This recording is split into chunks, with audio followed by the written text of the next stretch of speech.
রাজ্যের ভোট নিয়ে দিল্লিতে বৈঠক, রাজ্য সিইওর সঙ্গে মুখ্য নির্বাচন কমিশনারের বৈঠক এবং সেই বৈঠকের পর জানা যাচ্ছে এক্সক্লুসিভ যে তথ্য আমরা পাচ্ছি, সুপার এক্সক্লুসিভ তথ্য, সর্বোচ্চ 4 দফায় রাজ্যে ভোট হতে পারে। বাংলায় সর্বোচ্চ 4 দফায় ভোট হতে পারে বলে জানা যাচ্ছে এবং এপ্রিল মাসেই ভোট হতে পারে এমনটাই সূত্র মারফত এই খবর আমরা পাচ্ছি। রাজ্যের মুখ্য নির্বাচনী আধিকারিক তিনি জানিয়েছেন যে রাজ্যে 1 দফায় ভোট সম্ভব নয়,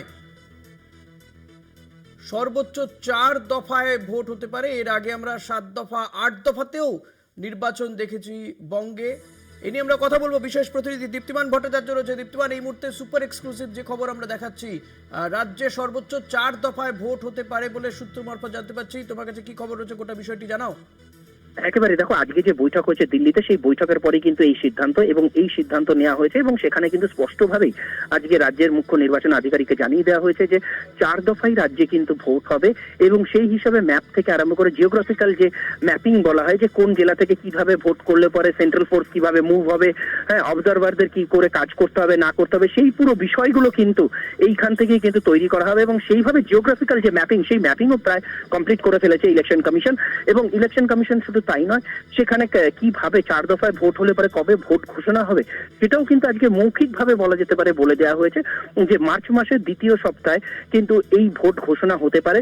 সেক্ষেত্রে আমরা জানি যে ফুল বেঞ্চ আসবে 28 তারিখে, যখন এসআইআর প্রক্রিয়া শেষ হবে তারপরেই কিন্তু দোল রয়েছে, দোলের পরপরই কিন্তু আসার কথা, সেই সময় কিন্তু এখানে ফুল বেঞ্চ আসার কথা। ফুল বেঞ্চ আসার পর, ফুল বেঞ্চের মিটিং এর পর কিন্তু তারা গিয়ে কিন্তু সেই রিপোর্ট জমা দেবেন। সেই রিপোর্ট জমা দেওয়ার পর সেখানে বৈঠক হবে এবং বৈঠক হওয়ার পরেই কিন্তু সেক্ষেত্রে যেটা দাঁড়াচ্ছে যে মার্চ মাসের সেকেন্ড উইক এবং এপ্রিল মাসেই কিন্তু ভোটের যে পুরো প্রক্রিয়া রয়েছে, ফুল প্রসেস যেটা বলা হয়, সেই ফুল প্রসেসটা কিন্তু কমপ্লিট করে ফেলা হবে বলেই কিন্তু আজকে জানিয়ে দেওয়া হয়েছে। 1 দফায়ও নয়, 2 দফায় নয় বা 3 দফাতেও নয়, 3 দফা কোনো দফাতেই কিন্তু ভোট হবে না, ভোট কিন্তু 4 দফাতেই হবে এবং এই 4 দফায় কিন্তু ভোট করা হবে বলে কিন্তু আজকে স্পষ্টভাবে বলে দেওয়া হয়েছে। এবং যেটা বলা হয়েছিল যে 1 দফাতেও ভোট করলে কোনো অসুবিধা হবে না বা 2 দফাতেও ভোট করলেও কিন্তু রাজ্য তৈরি রয়েছে, কিন্তু সেক্ষেত্রে কিন্তু বলে দেওয়া হয়েছে যে 4 দফাতেই এখানে কিন্তু ভোট হবে বলে প্রাথমিকভাবে কিন্তু বলে দেওয়া হলো। এর পাশাপাশি আরেকটা বিষয়, এসআইআর প্রক্রিয়া রাজ্যে যেভাবে চলছে সেটা নিয়েও কিন্তু আজকে সন্তোষ প্রকাশ করা হয়েছে এবং স্পষ্ট বলা হয়েছে যে এইখানে যেভাবে কাজ চলছে সেইভাবে, এবং এসআইআর এর কাজে যেন আর সময় না নেওয়া হয়, যেন এটাকে আর লেন্দি না করা হয়। 28 তারিখ ডেডলাইনের মধ্যে যেন সম্পূর্ণ প্রক্রিয়া যেন শেষ করা হয়, সেদিকেও নজর দিতে কিন্তু আজকে বলা হয়েছে। বেশি দীপ্তিমান, আরেকটা বিষয় জানতে চাইবো যে রাজ্যের সিইও মনোজ আগরওয়াল তিনি জানিয়েছিলেন যে রাজ্য প্রস্তুত রয়েছে 1 দফায় নির্বাচন করতে, তারা প্রস্তুত রয়েছে। এর আগে তিনি কলকাতাতে এমন একটি ইঙ্গিত দিয়েছিলেন, কিন্তু জাতীয় নির্বাচন কমিশনের সাথে বৈঠকে তিনি বললেন যে 1 দফাতে ভোট করা সম্ভব নয়। এই বদলটা কেন বলে মনে হচ্ছে? এই এসআইআর এর যে শুনানি পর্ব, সেটা দেরি হওয়া, এই বিষয়গুলো কি? না দেখো, উনি 1 দফায় বা 2 দফায় 1 দফাতেই ভোট করতে চেয়েছিলেন তিনি, যখন উনি এখানে বলে গেছেন। কিন্তু ECI, election commission of India কিন্তু স্পষ্ট আজকে বলে দিয়েছে যে তারা কিন্তু 4 দফাতেই ভোট করবে, কোনো 1 দফা বা 2 দফা বা 3 দফাতে নয়। একদম সরাসরি বলা হয়েছে যে 4 দফাতে। ইসিআই কিন্তু আজকে নিজের মতামত বা নিজের স্পষ্ট করে জানিয়ে দিয়েছে এবং সেক্ষেত্রে যে ম্যাপিং এর যে বিষয়টা থাকে, অর্থাৎ যে জিওগ্রাফিক্যাল ম্যাপিং এর দিকে যে নজর দেওয়া হয়, যে কোথা থেকে ভোট করলে পরে কোথা থেকে, যেরকম আমরা দেখেছি আগের বার নর্থ বেঙ্গল থেকে ভোট শুরু হয়েছিল, সেক্ষেত্রে 2021-এ নর্থ বেঙ্গল থেকে যদি ভোট শুরু হয় তাহলে নর্থ বেঙ্গল থেকে ভোট হলে ভোট করতে করতে নামতে কোন কোন জেলার পর কোন জেলা হবে, কিভাবে সেই জেলা থেকে মুভ হবে, ফোর্স কি করে ডিপ্লয় করা হবে, ফোর্স মুভমেন্ট কিভাবে হবে, এই পুরো বিষয়গুলো থাকে যেটাকে জিওগ্রাফিক্যাল ম্যাপিং এর মধ্যে ফেলা হয়। সেই জিওগ্রাফিক্যাল ম্যাপিংটাও কিন্তু পুরোপুরি ইসিআই করে ফেলেছে। অর্থাৎ এই যে 1 দফা 2 দফা 3 দফার প্রশ্ন উঠছিল বারবার, আজকে কিন্তু সবকিছুই নাকচ করে দেওয়া হয়েছে এবং মূলত বলা হয়েছে 4 দফায়, এবং সেটাও বলে দেওয়া হয়েছে যে এপ্রিল মাসেই কিন্তু সেই ভোট করা হবে এবং এপ্রিল মাসের মধ্যেই কিন্তু পুরো প্রক্রিয়া শেষ করে দেওয়া হবে। বেশি দীপ্তিমান, এর আগে আমরা দেখেছি, তুমি 2021 সালের কথা বললে, এর আগে আমরা দেখেছি রাজ্যে 7 দফা 8 দফাতেও নির্বাচন হয়েছে, কিন্তু এবার এই 4 দফা করতে চাওয়ার পেছনে বিশেষ কোনো কারণ জানতে পারছো? দেখো, এক তো হচ্ছে এসআইআর, কারণ তুমি যদি খেয়াল করে থাকো তাহলে 2021 সালে কিন্তু ভোট ফেব্রুয়ারি মাসে ঘোষণা হয়ে গেছিল, মার্চ মাস থেকে কিন্তু ভোট প্রক্রিয়া শুরু হয়ে গেছিল, সেক্ষেত্রে হাতে একটা সময় ছিল। এবং এক্ষেত্রে কিন্তু এখন আমরা 28 তারিখে দেখছি যে এসআইআর প্রক্রিয়া শেষ হবে, তারপর ফুল বেঞ্চ আসবে, তার মধ্যে দলের জন্য দুদিন ছুটি রয়েছে। ফুল বেঞ্চ এসে এখানে সর্বদলীয় বৈঠক করা থেকে আরম্ভ করে যারা এখানে বিভিন্ন এজেন্সি রয়েছে, যারা সেই এজেন্সিদের সঙ্গে কথা বলা থেকে আরম্ভ করে এসপি ডিএম দের সঙ্গে কথা বলা, ল অ্যান্ড অর্ডার সিচুয়েশন কে কন্ট্রোল করা, এই সব কি পরিস্থিতি রয়েছে সেইগুলো নিয়ে কিন্তু প্রাথমিকভাবে দুদিনের বৈঠক। সেই বৈঠকের পর সেই রিপোর্ট যাবে, সেই রিপোর্ট নিয়ে কথা বলা হবে। সেই রিপোর্ট কথা বলার পর সেই হিসাবে তারা যে ম্যাপিংটা করে রেখেছেন যে 4 দফায় ভোট করবেন, কোন কোন জায়গায় প্রেসার করতে হবে। দেখো, এখনো পর্যন্ত 30,000 বুথের মতন 30,000 বুথ রয়েছে যেগুলোকে সেন্সিটিভ বুথ বলা হয়েছে। অতি স্পর্শকাতর কোনো বুথ রয়েছে কিনা, সেই অতি স্পর্শকাতর বুথগুলোকে কিভাবে ভোট করানো হবে, সেন্ট্রাল ফোর্স কি করে ডিপ্লয় করা হবে, এইটার একটা প্রসেসিং থাকে। তো সেই প্রসেসিং গুলো করতে করতে আরো দিন 7-8 লাগবে, অর্থাৎ মার্চ মাসের কিন্তু সেকেন্ড উইক এখানে শেষ হয়ে যাচ্ছে। তারপর যদি ভোট ঘোষণা করা হয় এবং ভোট ঘোষণা করার পর একটা টাইম ফ্রেম থাকে, সেই টাইম ফ্রেমের পর কিন্তু ভোট ডেট দিতে একটা সময় থাকে। তো সেইগুলোকে মিলিয়ে কিন্তু দেখা যাচ্ছে যে যদি লেন্দি প্রসেস করা হয়, ভোট যদি দেরিতে টানা হয়, তাহলে পরে সেক্ষেত্রে কিন্তু মে মাসে যে ডেটটা বলা হচ্ছে সেই ডেটটা কিন্তু এক্সিড করতে পারে। সেক্ষেত্রে সেই জন্যই তারা কিন্তু একদম 4 দফাতেই ভোট করতে চাইছে এবং এপ্রিল মাসের মধ্যেই কিন্তু ফুল প্রসেসটাকে কমপ্লিট করতে চাইছে। সেক্ষেত্রে দীপ্তিমান, এপ্রিল মাসের ফার্স্ট উইকে কি নির্বাচন মানে ভোট গ্রহণ শুরু হয়ে যেতে পারে? না, এপ্রিল মাসের ফার্স্ট উইকে হয়তো শুরু হবে না। সেক্ষেত্রে সাধারণত আমরা দেখেছি যে 35 দিন 42 দিন এরকম একটা গ্যাপ থাকে ভোট ডিক্লেয়ার করার পর। তো সেক্ষেত্রে সেইটার ক্ষেত্রে কিন্তু এপ্রিল মাসেরও ধরে রাখো সেকেন্ড উইক থার্ড উইক থেকে হয়তো ভোট শুরু হবে।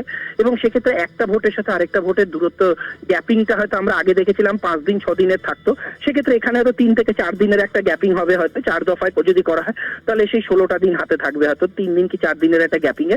সেটা এইগুলো নিয়েই কিন্তু কথা বলা যে ফোর্সকে মুভমেন্ট করতে কতটা সময় লাগবে, সেই মুভমেন্টটা সেইটুকু সময়ের মধ্যে হবে কিনা, তার উপরে যে নাকা থাকে, রোড রাস্তা টহলদারি থাকে সেন্ট্রাল ফোর্স যাওয়া সেখানে থাকা, এই যে পুরো বিষয়গুলো থাকে সেই বিষয়গুলোকে নিয়ে কিন্তু সেইভাবে ম্যাপিং প্রসেসটাকে কমপ্লিট করতে হয়। সেই ম্যাপিং প্রসেসটাকে কমপ্লিট করার বিষয় নিয়ে বাকি ফুল বেঞ্চ যাওয়ার পর তারপরেই একটা প্রাথমিক সিদ্ধান্ত নেওয়া হবে। কিন্তু আজকে প্রাথমিকভাবে যেটা জানিয়ে দেওয়া হয়েছে যে 4 দফাতেই ভোট হবে এবং 4 দফাতেই ভোট করার ব্যাপারে কিন্তু ইসিআই একদম নিশ্চিত এবং সেই হিসাবে তারা কিন্তু প্রসেসগুলো শুরু করেছে। দীপ্তিমান, সেক্ষেত্রে দলের পরে তুমি যেমনটা বলছিলে দলের পরেই ফুল বেঞ্চ আসবে কমিশনের, তখনই কি এই ঘোষণা হয়ে যেতে পারে রাজ্যের নির্বাচনের নির্ঘণ্ট?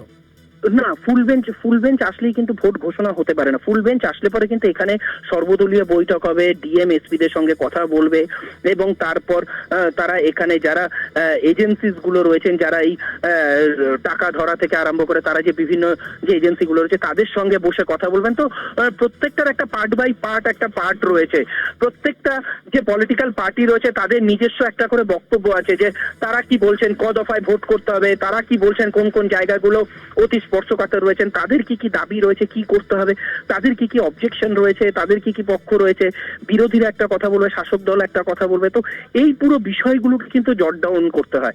এই পুরো বিষয়গুলোকে দেখার পর তার পরবর্তীকালে কিন্তু পরবর্তী সিদ্ধান্ত, তারপর ডিএমএসপি দের সঙ্গে কথা বলা যে ল অ্যান্ড অর্ডার সিচুয়েশন কি রয়েছে, কোথাকার কি অবস্থা রয়েছে, সেইগুলো কিন্তু ডিএমএসপি দের কাছ থেকে তারা নোট ডাউন করবে।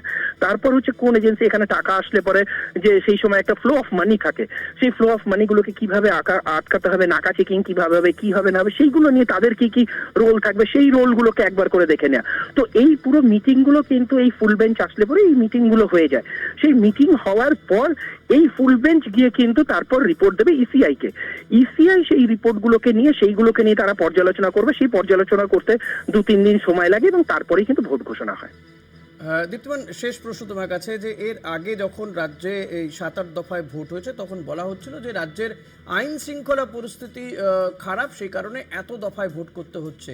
এবার যদি 4 দফায় ভোট হয় তার মানে কি জাতীয় নির্বাচন কমিশন রাজ্যের আইন শৃঙ্খলা নিয়ে তাদের ভালো বলে মনে করছে রাজ্যের আইন শৃঙ্খলা পরিস্থিতি? একেবারেই, দেখো এইটা বারবারই বলা হয়েছিল যে স্টেটের আইন শৃঙ্খলা পরিস্থিতি খুবই খারাপ রয়েছে। একটা দিকে সেই সময় যখন বলা হতো, মানে আমরা দেখেছি 2010-11 সালে যে ভোট হয়েছিল সেই সময় কিন্তু একটা মাওয়িস্ট জোন বলে একটা মাওয়িস্ট জোন ছিল, আমরা জানি জঙ্গলমহল যে এরিয়াটা ছিল। এখন কিন্তু সেই মাওয়িস্ট জোন নেই।